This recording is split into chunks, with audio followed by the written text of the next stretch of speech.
Now, here's your host of the Ben Davis Sports Talk Show, Greg Vick.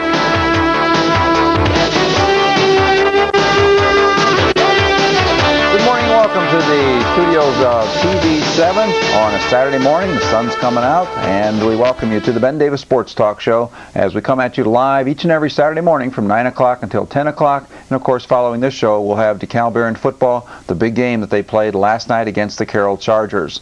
Well, locally, all the teams were involved in some very exciting football last night to cap off the regular season. The DeKalb Barons and the Carroll Chargers got after one another last night. We ended up with maybe a soccer or a baseball type score, but the good guys came out on top. The DeKalb Barons were victorious by a count of 7-2. We're going to feature head coach Ron Cook, and a plethora of DeKalb Barron seniors are going to join us on the show, and they got some bumps and bruises, but they got smiles on their faces. They played very well last night. Later on in the show, we're going to focus on Eastside Blazer football. They had quite a tussle with the Garrett Railroaders, and on the final play of the ball game, the Eastside Blazers were victorious over Garrett by 3 points on a field goal. Then later on in the show, we're going to feature the Big Bear and his troops from the north. Don Harder is going to bring in some of his players from Angola, and we're going to talk about their exciting game against Heritage last night. Theirs of a much higher scoring variety. Both teams are up in the 40s. Hornets losing a very close one there. So a lot of football going to be featured, and we're also going to fill you in on some of the other activities taking place today. So a lot going on here on the Ben Davis Sports Talk Show. Ron, the goal 3 weeks ago was to try and after, in a sense, being kind of eliminated from the conference race, with Homestead being so strong this year, try and win these last three, get second place in the conference, and that certainly is not too shabby. Congratulations. You guys had to do it a week at a time, and you got it done. I know the coaches feel great about it, and the players feel great about it. The kids have battled. Three wins in a row at the end of the season. I think we all feel good today. That you do, and you brought with you a number of seniors over to the far right there. Brandon Damster, how you doing this morning? All right. How was the war in the trenches last night? It was all right. I mean, it was okay. Just another routine day at the office. Sure. Anything stand out for you? Any different than maybe any of the other 8 weeks? Yes, as the guy said, I had a couple of holding calls on me last night. Oh, those were against you? Yes, they were. Oh, you're for sure. The official didn't make a mistake? Well, he made a mistake on the calls because I wasn't holding, of course. But. Oh, okay. Just had a little hunk of jersey, maybe. Maybe just a little. Maybe just a little. Just a okay. little. And anybody talk to you about that on the sidelines? Yes, Coach mentioned something to me. Something to that effect. Well, now you didn't have a third holding call, right? So you got it corrected after two. Yeah. Well, Brandon, you've been very busy. You also were instrumental in one of the key goal line surges that the Barons made. Do you remember that? Yeah, it was stopped them at the goal line. It was pretty fun. You jammed it up pretty good, I thought. Yeah. Now about your punting game, you've been called on to do a lot of that in the last few weeks. Oh, I don't know. I just get the ball and grab it, drop it. Kick it as hard as I can, you know. And, you really have had to jump into a tough situation there. On the depth chart at the start of the season, you probably were number 3 in the punting department, and you probably never expected to be punting as much as you have been doing. Yeah. And, Coach, what's really good about Brandon filling in there, and we've commented a couple times on our broadcast, I mean, here's a guy going to battle in the trenches, offensive line, defensive line. I mean, he's in physical contact on every single play. Utilizing the strength and size and all that, and then to go back there and do kind of a finesse skill, that's not easy. No, but Brandon's done an outstanding job for us. I thought last night he punted the ball extremely well. He would probably tell you, the last one he shanked a little bit, but for the night I thought he did a great job punting. That he did, and everybody has to contribute to a big win against the Carroll Chargers. To my immediate left here is Jason Armstrong, fine running back, and Jason, you've been toting the old pigskin quite a bit here these last 3 weeks. Having fun? Oh, yeah. You got a favorite play? I know you guys have been running a lot of scissors action lately. Just don't drag at the ball. As long as whenever you get the ball. So you have a little extra smile on your face when Matt says play for you. Yep. Jason, certainly you want to be complimentary of your offensive line in front of you. They're really doing a job, aren't they? Oh, yeah. They're doing a real good job. What do you see in their improvement from the beginning of the year to now? Just their, ability to call the tracks quicker and blocking better, and we're just doing an all-around better job. And Coach and I have talked the last couple of weeks as the Barons get more and more into misdirection kinds of things. Timing is really important, isn't it? Yeah. Especially for you, the running back, and also the trap blocker. Yeah. Got to get the job done. And who's been getting you some good trap blocks? Damster usually traps a lot, and Hart traps some too. The two They're both guards. real good at it, yeah. I'm just making sure you knew who the guys up front were helping you. I know they are. You know who they are. Okay, and you tell them thanks every now and then. Sometimes. Jason, you and Matt in particular, I thought last night really took a lot of hits from a lot of different angles, and your body kind of got pretzeled around quite a bit. How are you from head to toe today? A little sore, but I'll make it. Some parts of the body got stretched around, but nothing snapped or broke or anything like that? No. Extra bruises? Couple, yeah. Just a couple. Okay. Well, welcome to the show this morning. Thank you. Mike Ponko's with us. Mike does a job on the line for the DeKalb Barons. And how you doing this morning? Pretty good. What do you remember most about last night's game? The goal line stance. Goal line stands. And, I think, they had 3 shots at it inside the 1? Yeah. Tell, from your perspective, tell us about those. I thought all 3 of them were going to be a snake. I think they were, but I'm not sure. And I was just pushing those back and shedding them which way the quarterback's going. And so your first responsibility on goal line defense is to? Plug up the middle. Plug up the middle. One of the guys up front, aren't you? Mm-hmm. Now, when you're sort of on the sidelines there, do you kind of look forward to a little goal line action? Yeah. Yep.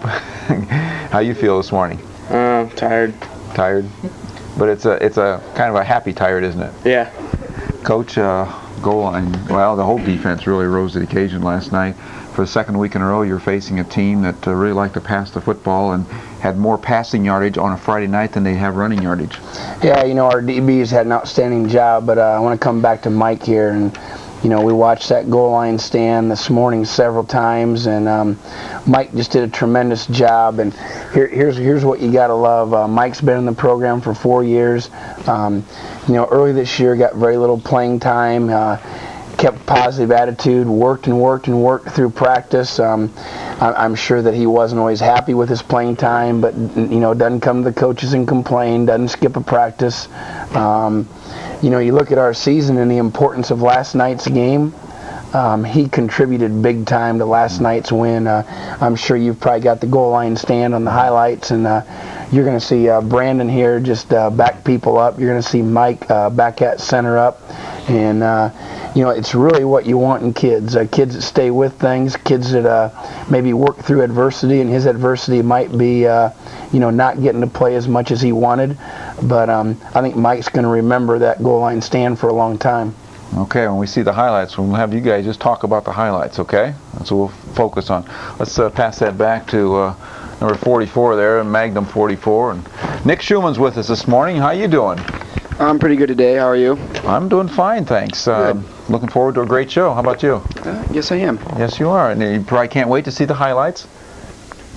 Sure. Yeah. Well, tell us about your game last night. A little bit of everything. Well, the biggest part of my game last night would be the defense. All of our defensive backs, we really stepped it up a couple notches last night, and I got interception and had a fumble recovery, so I was really, really happy after the game. Okay, and you've also been running a lot of offense this year, and how you like that? It's fun, and you don't get a whole bunch of receptions, but you get a couple, and then that's really every now and then a real key interception or a key reception. Yeah, that adds to the whole thing. Sure. Which Nick had last night. Yes, he did, and we're going to see that on a highlight as well. Right. You're talking about the defensive backs stepping it up. Was that kind of a collective thing? You guys talk about that it had to get done last night? Well, yeah, we knew coming into the game that they were going to throw. That's a given when you're playing Carroll, and we knew, they like the short stuff, and so we just, make the tackles was a big key, and we really didn't have to make a lot because we caused a lot of incomplete passes. Okay, and of course, Carroll, I think I was looking at last year's stats, threw like 39 times against you, and of course some of that because they were in a catch-up mode, but they do put the ball up a lot more than they used to. Well, that's their offense. They're going to throw and throw and throw, and our DBs just did a great job. Brad Julick played a tremendous game. I know Coach Teeter's up on top commented over and over. Julick's playing great. Shane Turner goes in, and Shane gets a big interception late in the game. So the DBs as a group, Coach Teeter's DB coach, Coach Cochran, they really had those guys ready, prepared to play. And defensively, guys, it was a shutout, right? That's the way we kept talking about it. I mean, from your perspective, you got to look at it that way. Okay, Matt Hawkins, as we talk a little offense, and like with Jason, your body was kind of contorted last night. How'd you get through all that? Actually, the hits weren't as bad as what they look like. My body just kind of goes wherever they want to take me, so there's not much force there. Well, I'm happy to hear that. So no bumps and bruises for you then? No, I feel fine. You feel fine, okay. Jason said must be you want to switch positions with him next week. And Matt, you had a couple of huge plays last night. A couple times you just flat out saved the Barons with some scrambling ability. They were basically just adjustments, plays. Whether if the play wasn't going to work, like if they had our one receiver covered, I knew, well, maybe I can try and make something out of this, but if not, throw it out of bounds. But if I could make something out of it, go ahead and try. And then some of the runs were just game time adjustments. We hadn't worked on any of those things all week long. We saw, hey, maybe they'll work, so we went ahead and tried them, and they did work. And the again, it's kind of a scissors or a crossbuck, whatever you guys call it. You guys had run that for a while, had some good yards, and they seemed to stop it for a while. And then you guys went to a quarterback keep off of that. That was kind of neat. That was the adjustment that we made. They saw it, no one was checking me, so I said, hey, just go ahead and try it, keep it, and see what we can make out of it. It ended up being a big play a couple of times. Matt, you got a couple passes off just in the nick of time last night, and especially a big catch. I think it was to Nick down near the goal line, which I thought he might have got in, but not quite. That was an adjustment for both you and for Nick, because you really had to buy some time. That was an awesome play because I scrambled left. The play was designed to go right, and the one receiver we had over there was covered. And Nick was running left and right and forward and backwards while I was running. And finally his guy just left him and came off on me. It was just a little dump play. And, well, basically kind of like some other sport, it was just a 2-on-1. You forced the defensive player to make a decision if he was going to stay with him or you, and you got him to come to you just long enough, and you dumped it off to him. And I'll tell you, that was a lot of movement. We'll see it on the highlights in a minute for like a 4-yard gain. But it was a critical game.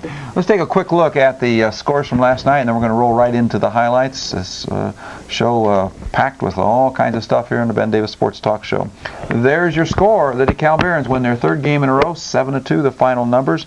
Both teams finished 5-4 in the regular season, and also 5-2 in the NHC. At each side, it was the Blazers on the last play of the game. A three-pointer, and we'll talk about that here in just a little bit. They defeated Garrett 10-7. At Heritage last night, a wild one, 46-41 are the numbers on that one. We'll talk more on that with Coach Harder a little later. At Fremont last night, the Eagles were victorious over Prairie Heights, 41-20. Fremont, of course, Division I champs in the NECC, 7-2 regular season for them. Angola, by the way, also 7-2 and also a divisional crown. Leo won at Bluffton last night to get a co-championship of the ACAC. The Rick Lightfoot's Lions winning 42-7. They have an 8-1 regular season. In the NHC, the results went this way. Fifth rated in Class 5A, the Homestead Spartans all over New Haven. They were up 42-0 at half. Won it easily, 56-7. They go undefeated on the regular season, and then we'll jump into the warfares with some of the Fort Wayne powers here next week. New Haven, unfortunately, still looking for their first win. At Columbia City, the Eagles bounce back and they defeat Norwell 28-7. They also go 5-2 in the NHC. And at East Noble, the Knights finished the season with 2 consecutive wins. New Haven last week and Belmont this week. 27-25 are the numbers there. And as we look at the final standings in the NHC, of course, Class 5A Homestead, awful lot of talent this year, played very well, finished undefeated, 9-0. And as you look at the numbers of the teams, it's kind of like a 4-tier structure this year. Definite gaps from one level to the next and so forth. And just 4 teams above 500. DeKalb, Carroll, and Columbia City all at 5-2, and they just kind of traded victories. Nobody could knock off the other 2, but yet nobody could get shut out or beaten by the other 2. Norwell, Belmont, and East Noble kind of much the same, the lower half, and then as we said, New Haven unable to get a win in the conference. All right, let's take a look at the highlight package from last night. It's going to start off. The Barons came out of the locker room flying, so to speak, and the opening kickoff certainly looked good, Coach. You know, we were very close to breaking this. Brad Souls does a real good job, and we about started this game like the Belmont game. It was a great return, and gives us real good field position to start our first drive. And as it turned out, who would have thought, the first drive does end up in the end zone, and it's the only touchdown of the night. Kind of shows you how all phases of the game work together. You know, the kicking game gave us a field position, and Matt makes an exceptional throw there. That ball is on the money. Brad does a nice job catching it, and you know, again, 2 weeks in a row, we've got momentum at the start of the game. Got momentum and a little confidence at the start of the game. This one we're going to see a second time, and Matt, we're going to let you... nice block here coming back. I didn't quite see who it was, but... Nick Greco, I think. Matt does a great job buying time. Nick's ready for the ball. And I believe it was number 50, Nick Greco, with that. And I tell you, there's an awful lot going on there, Matt, for a 4-yard play, wasn't it? Yes, yeah, definitely. And we'll get a chance to see it here a second time. And Nick, what all were you doing on that play? Well, I'm backside receiver. I really wasn't even supposed to be in the play, so I saw he was scrambling. I just ran around to try to get open. Great block by Nick Greco, and you know that's Nick too. Yeah. Nick's a high energy kid. He gives you everything he's got, and that's the first I had noticed that. But we caved him down pretty good there on the left side, and Jason's into the end zone. And Jason, who would have thought that was going to be the only touchdown of the night? Not me. The stars who made it happen last night are here this morning with us. And there's Magnum flying in there for a fumble recovery. Nice job, Nick. Thank you. You know, the thing about that fumble recovery is you got to be anxious to get to the ball. If you don't have people anxious to get to the ball, that ball's going to be on the ground. They're going to recover it. When the ball's on the ground, you can see Schumann just come flying. Jason Armstrong, really nice run there too. And I think Jeremy Hartranft had the trap block on that. Pretty good pressure on the quarterback. And Nick, we'll let you steal the show again there, fella. You remember that? Yeah, I remember that pretty well. You had real good coverage on him. Thank you. I saw he was just kind of ran to the sideline, just an easy straight route. And speaking of Nick Greco, boom. That's a little crossbuck play that they liked, and Nick hits. He got a lot of energy, showing up well here in the highlights. And that's another reason why he's on a kickoff team too, for coverage. The speed of that play was good, you know. And well, this was a Jason's 3rd and 5, hard. and you know, for example, every time Carroll had a 3rd and 5 last night, they went to the air. Okay, they would pass the ball, but you know, that's just the confidence you have in your offensive line and your running backs to go for a running play there, and you obviously got more than 5. Is that confidence or stubbornness? Well, it's probably a little bit of both. No. So Jason on a 3rd and 5. Big first down. Power. Yes, it was. And then we're going to see Matt's run here. Just a great run. Big play for us at the time. Real big play for us. And you know, that thing's real close to being a touchdown. A little faster. Jason says that Matt was a little fast. I have a feeling, Coach, these two guys want to trade positions next week. Jason, were you ever a quarterback in your earlier days? No. You're not one of those that came out of the crib throwing the football? No, actually in 7th grade I was an offensive lineman, so. You've thinned out a little bit since that time. Right Matt, here, go ahead. The goal line stand here is just awesome, and like I said, Mike Ponko there, 65, our nose, 2 times just backs the center up. You know, playing with some mental toughness, and we've been throwing that word around practice a little bit. That's just great to see Mike get in there and do that. Brandon here also on this one, if you watch 68, he's in there. And now you know what? they're inside the one. I mean, you can't just hit them. You got to grab a hold and you got to be stubborn. I watched that last one. They had offensive people behind the quarterback pushing. We got a pile of people pushing that way right here. Watch their people now. They start pushing him. We're pushing him. It's just a matter of who's got the stronger will, and the guys in black had the stronger will. We were pretty excited about that. Oh yes, quite definitely. Brandon, on that one play before this one, you jammed in there pretty good, didn't you? Yeah, I figured it was going to be a quarterback sneak, so yeah, you figured. Just hit the A gap. Fake punt here late in the game. John Nolan comes up with a real big play. Tackle for a loss there, gets our offense back on the field. And Jason gets the ball and gets some good yards here to the outside. And Adam Harrell, of course, he runs tough all the time. He's going to get one here. Good, he's just churning, and I can't remember now if that was first down or not, but he's getting tough yards. I think maybe that was for a first down, and of course he just keeps his legs going. And here's Shane, big play late in the game, trying to protect the lead. And I'll tell you what, when I saw that, and Shane talked to me, I think without that one right there, he had an awful lot of green he was looking at if it got by the one guy. But just a big play by Shane there. All right, some highlights from last night's game. The DeKalb Barons a winner against the Carroll Chargers. They win their third game in a row, 7-2 the final numbers there. And let's take a look at tournament action. That's coming up next week for the area teams. In Class 4A, Sectional 12, Belmont will come to DeKalb, so the Barons will stay home, and they hope they can make it a 3-week-in-a-row homestand with a win. And then in Class 3A, Sectional 19, Whitgo is going to be at Angola as we run them on down. Class 2A, Sectional 27, it'll be Eastside at Leo. You can see the records of those two teams. That'll be a rematch from a week ago. And then also in Class 2A, Sectional 27, Garrett will be at Fort Wayne Bishop Lures. And in Single A action, Sectional 35, Fremont will take on North Miami. And you can see Fremont's had themselves quite a season. Well, fellas, appreciate you coming on the show this morning. Quick hitter, and as we move through our show, a lot of good highlights, and everybody that participated really contributed in that win one way or another last night. I tell you, Greg, it was a really satisfying win. It was a great feel in the end zone, and great for these guys to go out on senior night, beat a quality opponent like Carroll, and just real satisfying last night. Super job, seniors, and good luck in the tournament. Thank you. Mike, Jason, Nick, Matt, and Brandon. Go get them. All right, we're going to take this commercial time out. When we come back, we're going to continue some of our thoughts on area sports, and we'll focus in on Eastside football when we return.